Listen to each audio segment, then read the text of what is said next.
Hey, JETforce. welcome to another MGI Operator Meetup from the JetForce community. We're so happy to have you guys with us.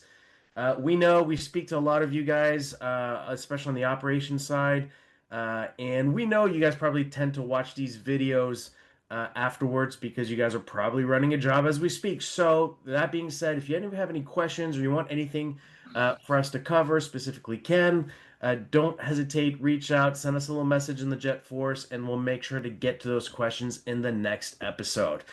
So that being said, Ken, what are we talking about today in the operator meetup? Good morning, Kevin. Good morning, everybody. It's great to be here. I've been thinking a lot over the last month about what I could bring to the table regarding uh, how varnish can lay on the different types of printing inks. From conventional printing inks, I had a luxury of having a lot of different equipment while I had my JetVarnish. So I got to deal with Indigo and what it can bring to the table. Conventional presses and the different inks that can go in a conventional press. The Konica Minolta toner, I'm pretty much an expert on that. I have many of those print engines. But there's different And, brands of toner, and there's and you the, had the an K, inkjet. Don't yeah, forget that. the KM-1, Right. IS-29. They present some interesting challenges as well. So I just thought we'd talk a little bit about today about what each of those technologies brings to the table when it comes to embellishment, and they all provide kind of a unique challenge. I did pick up a few tips as far as what makes them print good and what makes them take varnish well. So I thought maybe we should start first with probably the biggest, most expensive way to print, which is a multi-million dollar conventional press. Sure. They can use a lot of different inks. A lot of times it'll go from what an operator likes, what he gets the best dot with, what the best gray balance is. But then it goes to, well, that might be a little bit too expensive, so let's use this really inexpensive ink that comes from a third world country because it saves us a few bucks. Right.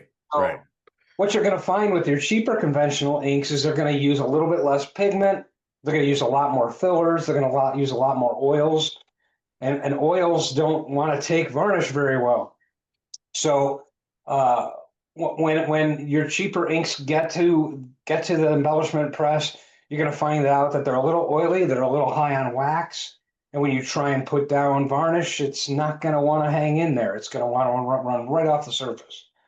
So uh, when they buy a better ink, I'm going to name one because I just had such success with it. The Toyo High Plus line. One of the things that I really like about Toyo inks is they have a really high pigment load, so you don't have to use as much ink to Right. get beautiful, vibrant color.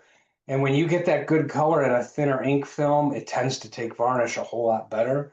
So sometimes spending a little bit more at the press is going to end up being a lot easier for your embellishment press operator to put both foil and varnish down on. So, quick question for you. You talk about conventional, and I think there's several different types of conventional presses being run out there. And David, I don't know, are you guys running conventional or are you fully digital now? We have a Kamori as well. Okay, so there's conventional, there's spray powder. I remember that causing kind of havoc when it came to getting good quality on the jet varnish with the talc, basically creating almost like a dust-like effect. You have UVs, you have UV conventional now, UV LED. Like, is there any differences that you guys recommend based on the types of conventional that you're seeing? Is there any better type of printing technology, or is it all the same? Well, when it comes to regular conventional, not UV, we're talking about regular conventional. You mentioned the spray powder. Obviously, a really good press operator can probably take his lifts out of that press in smaller sizes so that there's not a lot of blocking or sticking or offset. But if you do have to use spray powder, one of the tricks that we would use is if you have one Komori, you probably have another Komori that doesn't run as much. What we would do is we would actually put the press on impression on all four printing units, or even two if it was a two-color press, and put them on impression with no ink whatsoever, and just quickly run the sheets through at a high speed. And then the printing blankets, because they're tacky rubber, often every blanket will lift off a little more powder, a little more power. By the time you go through four units, if that's what you do, all the powder's pretty much gone off the sheet. And if you do it quickly, we're talking about small runs usually that end up in the embellishment world. So if it's 1,000 sheets, you could literally remove almost all the spray powder in a couple of minutes. And then luckily MGI has also thought of this problem, and they have a tacky roller on the beginning of their Right. press, and that tacky roller will also take off a lot of the offset spray powder. For those of you who don't know, it's literally cornstarch. It's like highly grainy cornstarch. So taking it off is pretty easy, but keep an eye on your sticky roller if you're an operator too, because if that starts to get too full of powder, it won't remove any more powder, and you'd be like, "What changed? Why isn't this working anymore?" So Wow. So Ken, interesting, and I want to know if Marko and if David have something else to add to this, but a lot of the printers I talk to now don't really run spray powder anymore. A lot of them have shifted to like I don't know if your Komori is like an HUV or a UV based ink that is able to basically dry much quicker. And a lot of people are now putting like a post coating, like an aqueous varnish. I think we had really, really good quality back in the day. I believe it was on the Actega 9.99 uh, aqueous offset that would allow us to get really, really, really low in terms of varnish thickness without breaking up the varnish. So I don't know if anybody has anything to add on kind of what you're seeing from a analog standpoint on those technologies. let me just add, because you brought it up, you got to be careful with your press operators too, because a Komori's got a pretty long, or Heidelberg, whatever brand you have, is a pretty long drying tunnel. And they'll put the aqueous coating down, they'll run it through their drying tunnel, it'll hit the IR, it'll hit the UV if you have UV, and then the powder unit is still after the drying tunnel, and they'll still put powder down. Oh, really? Wow. So you don't really need it, but it's just one of those things where a press operator's like, I don't know how quick Bindery's going to touch this job, but I'm going to Just to be coat it safe. and I'm going to spray it. So if it's embellishment, get to your your offset press operator, and please ask him to turn that spray unit off. It's easily done, or sneak over and do it yourself. Just turn That's that. awesome. That's a great piece of advice. David, I see you smiling. It's obviously hitting a chord with you. Do you have anything to say on that subject? Well, we do use spray powder in some instances. We also do have an aqueous coater, and we have UV-based co-cure inks. I was smiling about the idea that they just leave it anyway because just that's the way we've always done things. It's kind of funny like that. People change hard. But my bigger question is, can you varnish and embellish on top of that coating? On aqueous coating, I've had decent luck with it. Yeah, it works really well. It will, if you have a Corona unit on your machine, and I think you do, you still may have to bring it up a little bit, that surface tension. You still might have to help, but aqueous will work. When it comes to UV, the UV mats tend to have a little bit of bite and they varnish well, but the really super high glossy UVs, they can be a challenge sometimes because obviously what you want to do when you're using a jet varnish is you want to put it down and have it stay put. And if you think about a super high gloss hard UV finish, what it wants to do is it wants to creep away. So your small holes in your A's and your D's, they may tend to disappear. So as an operator, just be aware of that. But obviously these are things you want to test when you don't have to do a job. Get every coating you've got in a shop, grab a few extra sheets, sneak over as an operator, and just, as long as it's not a variable data job, go grab 3 or 4 sheets, or ask them to save their setups when they go to a coding job, or the pressman too, right? He might be coding a job, but it also is out of registration. He's pulling everything into balance. Usually he's got a 50 or 100 sheets there that you can play with. If they're 2028, just cut them in half, put them through your jet varnish, test any image you want on them. But also don't, remember, if you've got a foil unit, to do the foil as well. So But I Great might idea. actually date myself on this one, and Marko back me up. Before we had the luxury of even having Corona treatment options on the jet varnishes, we actually, even this is before we even had the ability to do dimensional. This is the first jet varnishes came out, only allowing you to do basically spot UV, so flat, like under 7 microns. We didn't have the corona, and we really quickly realized that Dyne level was a big thing. So we were telling people like you have to laminate, and this is back in like 2009-ish, 2010. So this is like 15 years ago. We were telling them they either have to laminate, or if it's printed offset, David, to your point, it has to be aqueous coated. Like it won't run correctly unless you put a good aqueous coating. And we had like a couple of really good references. I think I named one of them. But anything from your side, Marco, on that point? Does that make sense, or is my information Yeah, dated? yeah, it makes sense. It's not dated. The best regarding the offset, the best way is direct offset or with the aqueous coating. And just for the UV inks or UV coatings, you need to manage the dial level or Right, the energy of the surface. This is the biggest issue. Now with the Corona, you can manage it more easily, right. but still you need to test it. I always tell to the customers, please test it. We tested in Armenia with the laminations. We had problem with the profile lamination.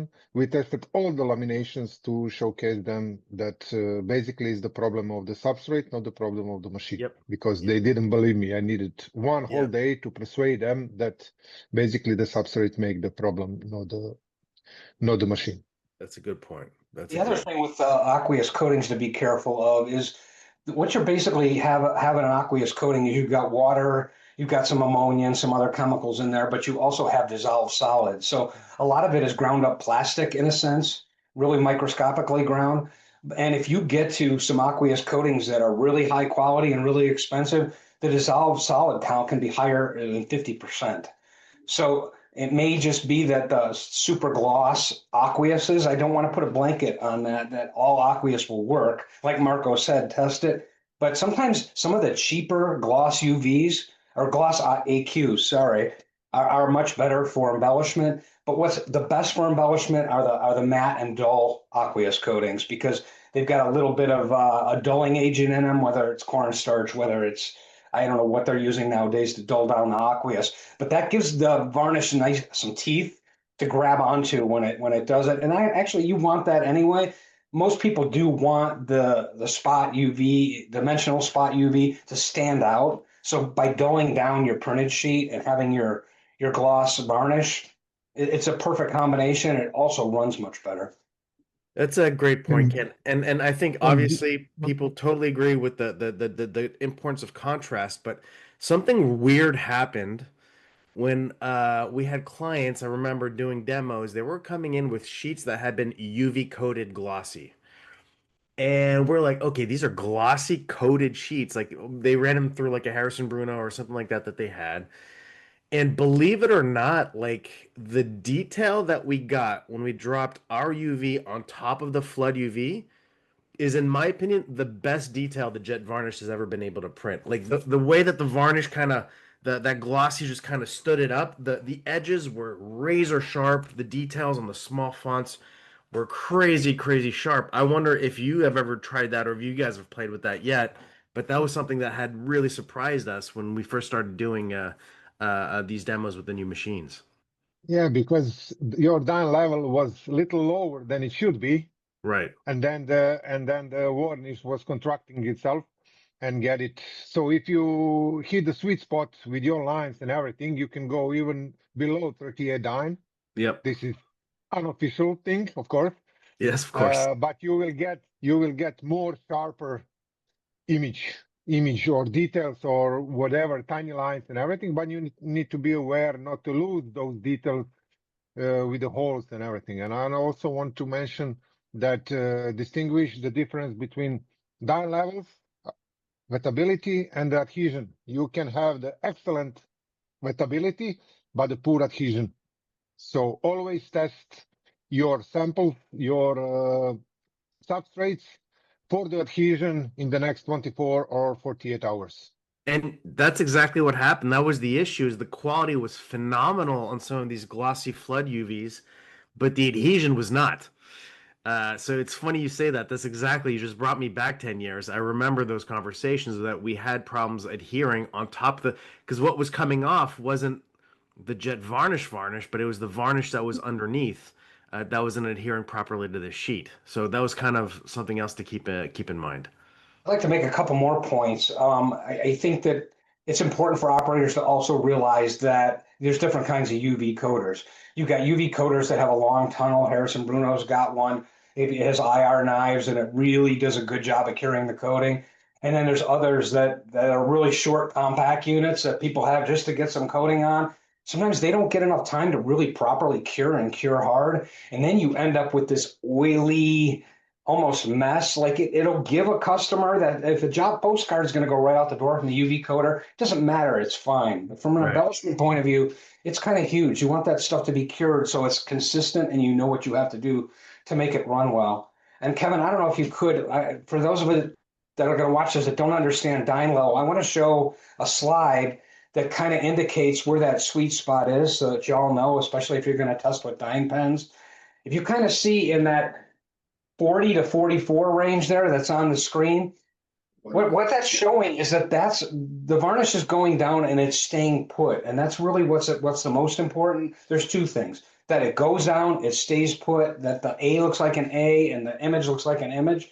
But you can see as you get to the extremes on the Dyne level, one's super wet, one beads up. And then, like Marko said, the adhesion is huge too. So even if you print and you have good looking print, you want to make sure that when you put it in the cutter and you're cutting apart those business cards or those postcards, that you're not losing the image, especially if there's foil on top of it.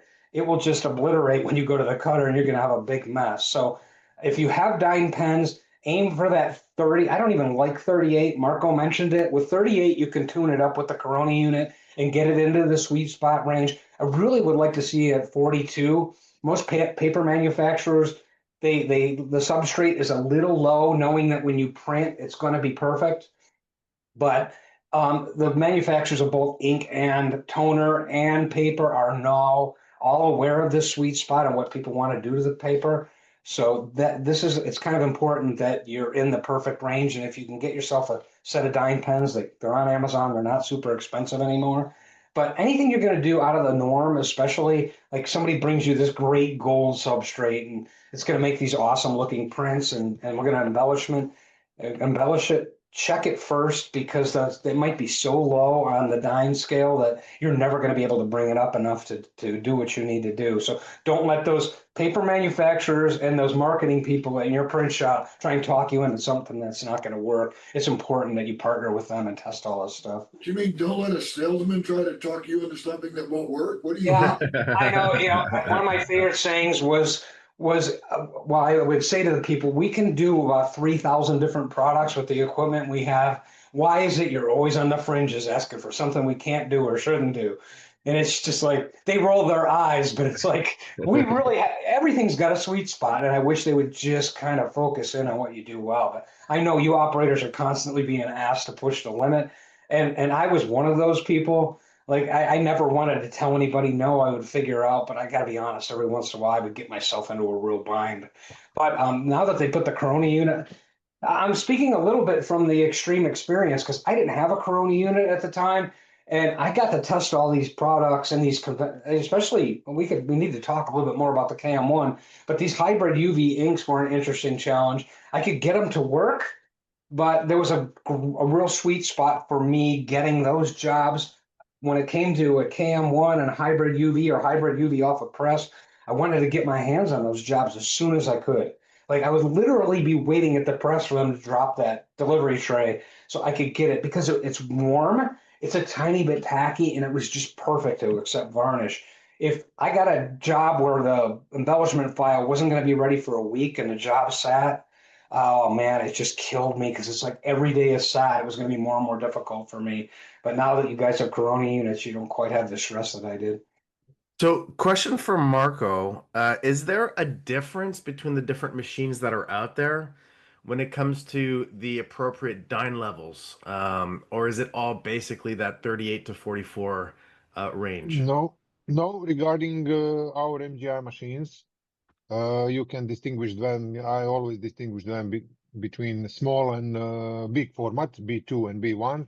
They're using one version of the varnish, and B3, 3DS, 3D1, Aqueous Shine, whichever you have, they use the other version of the varnish. So for the small format is the Q zone regarding the expectation guide is 34 to 45. And for the big machines and the roll-to-roll machine is 38 to 45. Okay. So it's a little bigger because those varnishes spill out a little more for the thin level of the varnishing, 7 microns or the 3 microns on the old machine. Marko, I have a question for you. Are you saying that untreated that you can go down to 32? Or are they advertising 32 because they know the Corona unit will bring it up? Good question. Basically it should be 34, but yeah, with the Corona you can push it a little up. 32 on a small machine will be possible without I think without the problems. But for the bigger machines, the Dyne level problem could showcase on a small details or on a thin varnishing levels. 7 microns on a 3DL, on a 3 microns, then you will lose the details on with a 32 Dyne level, from my point of view. Interesting. Okay, so that's a lot of interesting stuff on conventional. Now there's two other real technologies that we have to talk about that you have experience with. One being the toner side, and I know the folks over at HP would get mad at me if I considered HP Indigo toner, but at the end of the day, it's just toner and it's a toner based technology. So there's the toner side, and then there's the inkjet side. Which one do you want to tackle first, Ken? Which one do you think people Let's want to know? tackle Indigo because it's pretty unique. It's unique in the sense that the electro ink, when it cures, acts an awful lot like the JetVarnish varnish. So Interesting. the as far as the foil unit is concerned, they're almost identical. So if you were to take a print and you were to put varnish on a headline and you were to put it through your foil unit, you were going to be surprised that if your heat is too high, you're going to end up varnishing the entire print.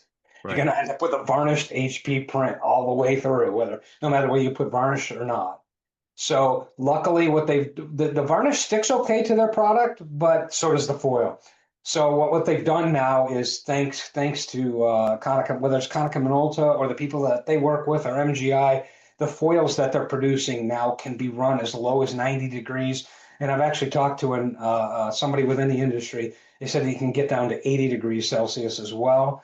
And if you can get the temperatures down that low, it will Wow. only stick to your varnish and not to the indigo ink. So Wow. don't be afraid of the indigo stuff. It's great, but just be aware that you're going to want to keep low temperature foil. And by low temperature, what that means is that the foil will actually come off of the transfer layer at lower heat because 10 years ago, we were running temperatures as high as 140 or 160 degrees to get the foil to come off of the plastic. So now you can run much lower temperatures and have success with the indigo.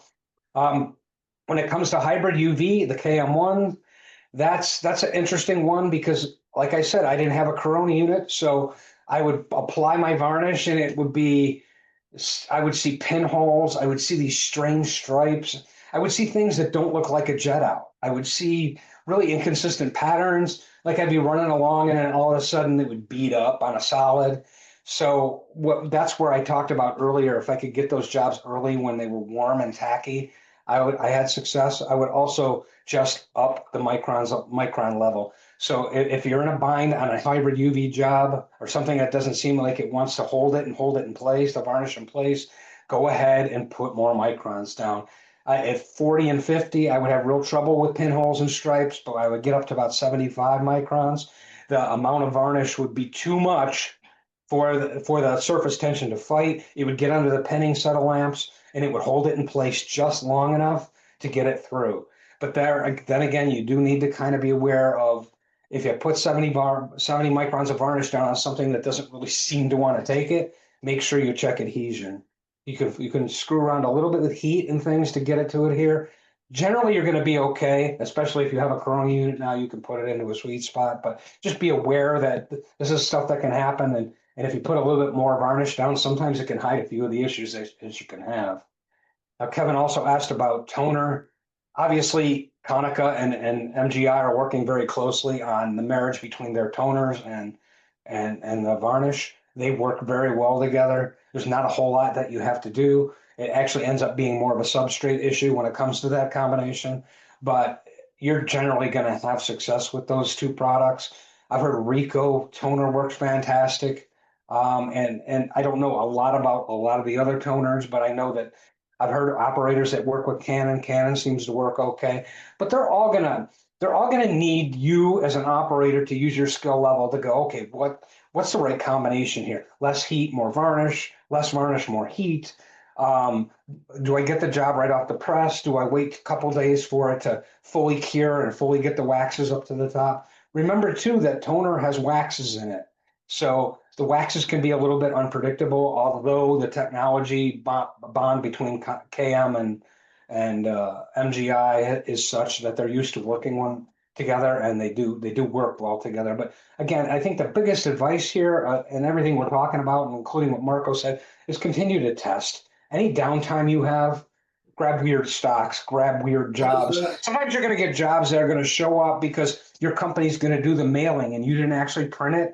Try and find out where it was printed and what technology they used and test it. Because if you have this book of what works well and what doesn't, it's always nice to be able to go, yeah, we're going to get that from another printer, but that stuff's no problem. We know it works well, and we fully tested it. You mentioned Konica and toner multiple times. Are you referring to a different device than the KM-1? Yes, I'm talking about any of their toner-based print engines. The Curio, yeah. Yeah, they have two basic technologies from a printing standpoint. They have the dry toner, which is like a powder, and then they have the liquid UV ink, which you guys have, which is the KM-1. Yeah. Do you have any of those, or any of those factors involved with the inkjet versus the toner? I mean, they both provide subtle, interesting challenges, but it's nothing you can't overcome with the MGI equipment or KM equipment that you have. Basically, for the KM1 prints, we say it, and MGI say it, Corona is mandatory just to deal with that dye levels of the UV inks. And also for the, Ken said it, yeah, in the past, our toner was working really excellent, but for the Cypress version and 7100s, be aware to test it. On some of the machines were good, on some it's needed the Corona treatment because of the speed. The higher of the speed of the machines, we needed a little more waxes in the new symmetry toner, and those waxes lower the dye level of the printed sheet, so you need to be careful. But today with the Corona, even for the small machines, yeah, I also started without it, like Ken, back in the days, and we were struggling with Indigo prints and everything. So yeah, now it's much easier with the Corona treatment in line.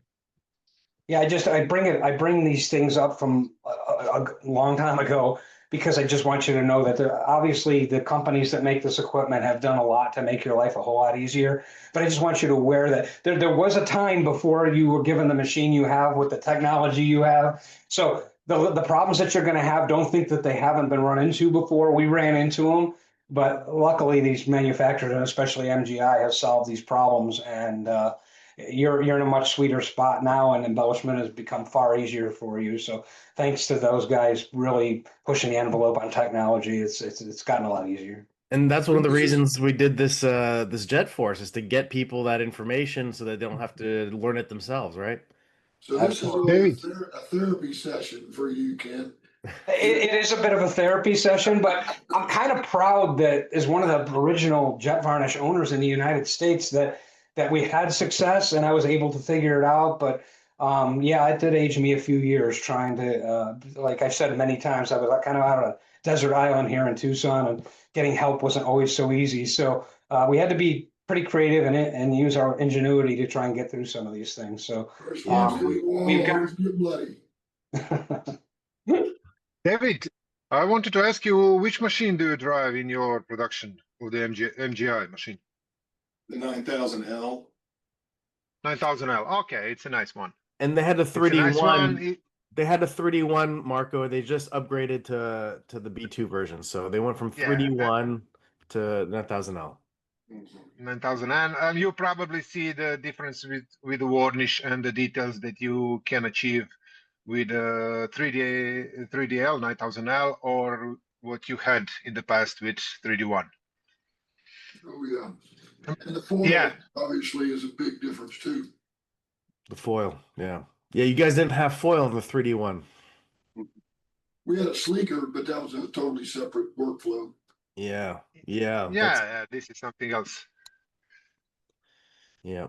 Yeah, it's all very exciting, and we're glad that there are at least a few people out there who did come through the wall first and are able to give us this insight, because we know even now, starting from scratch, it's a fun task. But honestly, Al and I were talking about it the other day. I'm glad it's hard.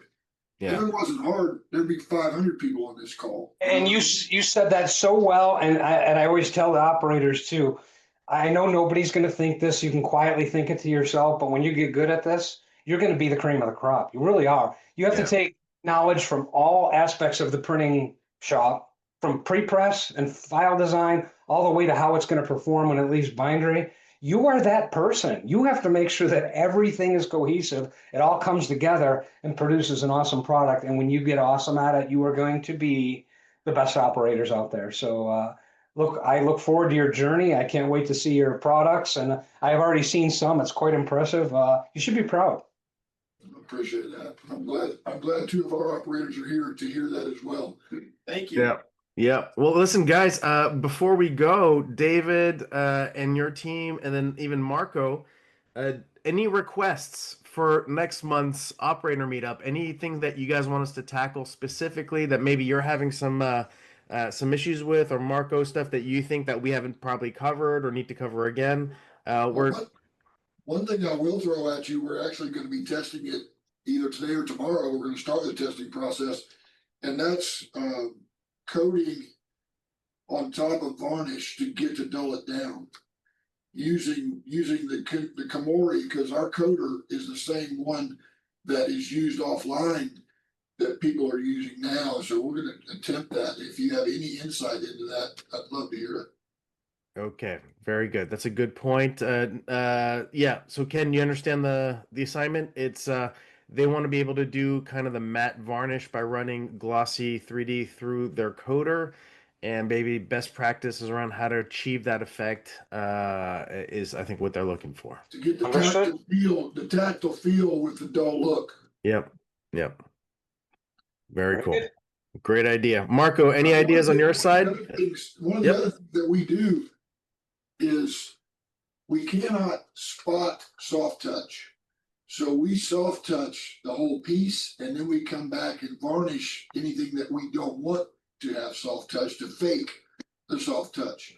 It would be nice to know of a way, and there may not be one, but it would be nice if we could dull down the varnish around the soft touch without affecting the soft touch.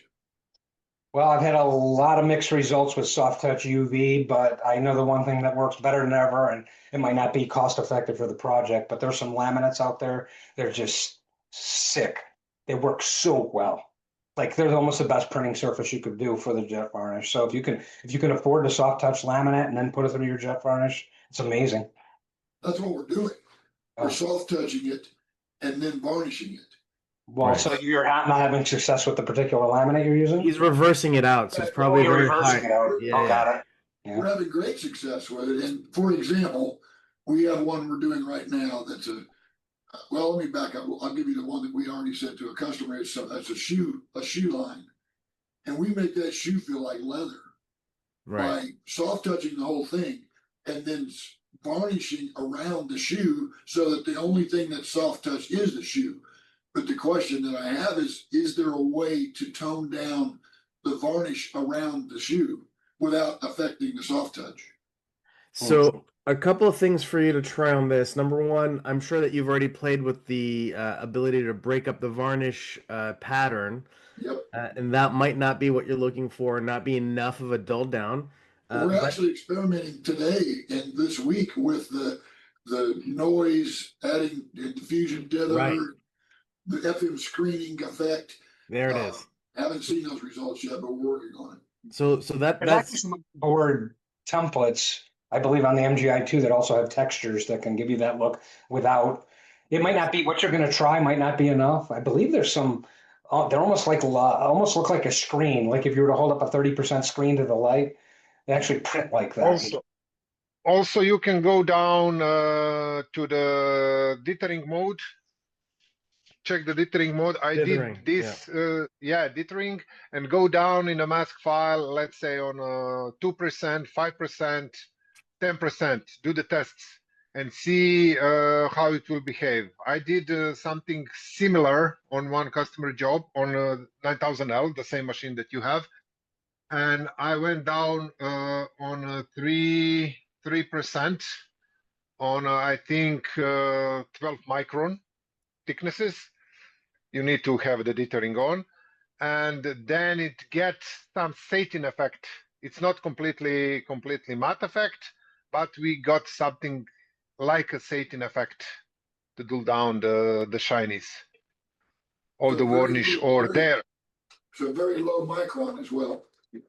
correct. Yeah. You put it on, let's say 12 microns with one bar, 12 microns, and then go do the test with 1% mask file, 2% mask file, 5% mask file, play with them to see the differences and how the varnish will behave on that substrate, that Awesome. particular substrate.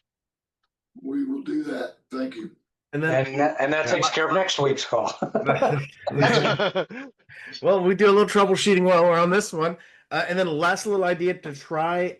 Actually, Al asked this question, I believe, and he tagged me in a forum, and somebody answered that they were using matte transparent foil. So it's a foil that goes down that has no metallic on it. It's transparent, but it's actually matte in and of itself. So that might be something that you may, I mean, I'll reach out to see if I can get kind of a reference for that, but that's something that you might want to look into. That might be a really easy solve for you to jump into. Yeah, that's my favorite one. So I was able to get that. I think Crown carries that product, but Yeah. you may have to buy more than you want, but they'll give you they'll always give you a test roll. Just ask them for a 12-inch test roll. Yeah, Who was the exactly. company? Crown roll leaf. I like that. Awesome. Yeah, that sounds very promising. That sounds Yeah. like it might have some other applications as well. Yeah, exactly. So it's really good for us to kind of always experiment. When you find something out, please share it with the rest of the community. Are you David, kidding me? we would love to. And I thought this was a one-way street. Especially Yeah. on the JetForce. Don't forget about that. Go to the jetforce.com and put it in there. That's We right. all want to hear about it. That's Okay. right.